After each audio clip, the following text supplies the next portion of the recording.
Hello again, and this is probably going to be the weirdest Rise video you ever see me record because I'm not planning on showing you a single picture or video or anything of inside the cockpit of a car or airplane or spaceship at all. I'm just going to be talking about navigation. Navigation is a horrible thing and confusing.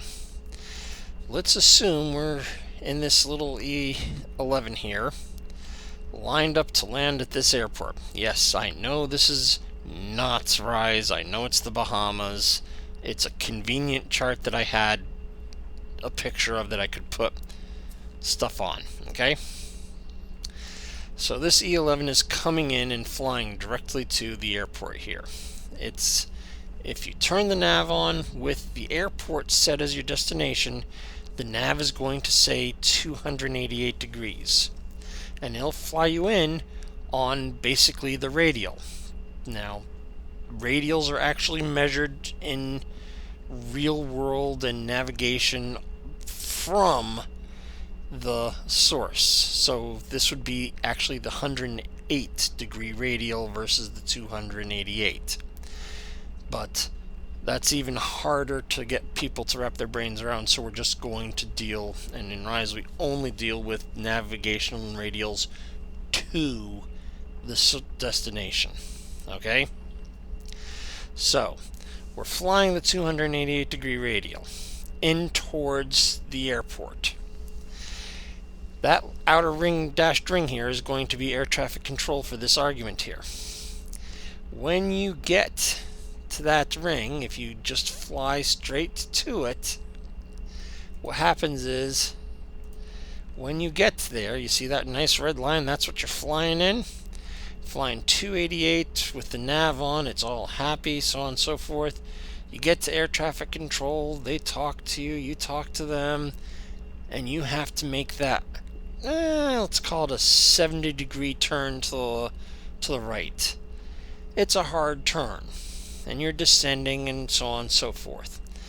They now want you to fly up here, and all of a sudden you get to this destination, and then they want you to turn more than 90 degrees to the left because they actually want you to fly from this point to the airport, because that's where it's the way it's set up. So you're actually going to end up coming in on the 61 degree radial, which we would call the 241 because that's a 240 degrees, 41 degrees 2.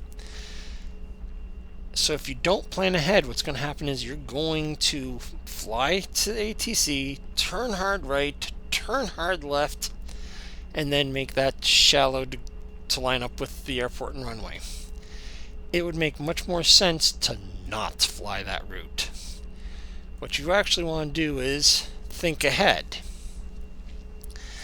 And you're flying the 288, and as you're getting close, you realize I better set it to 241, which is the reciprocal of 61, which means the airplane is going to turn right. Yes, I know 241 would be to your left, but it's not. It's to your right because it's measured from the navigation point. So you have to turn right, fly way up here like this, and then turn in and intercept to come in on the 241. And then you talk to ATC, they say continue present heading, descend, and then there's that last little bit where they're going to have you do that little turn and then land. Now, yes, the navigation unit on on all the spaceships here is not 100% smart. If you're going more than about a 10 degree off of center, it realizes that it's probably going to be easier to fly straight to and then pick up the radial flying away from it.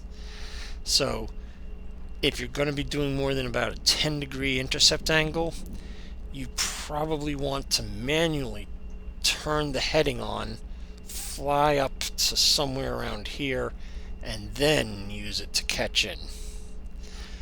That's the gist of it. I mean,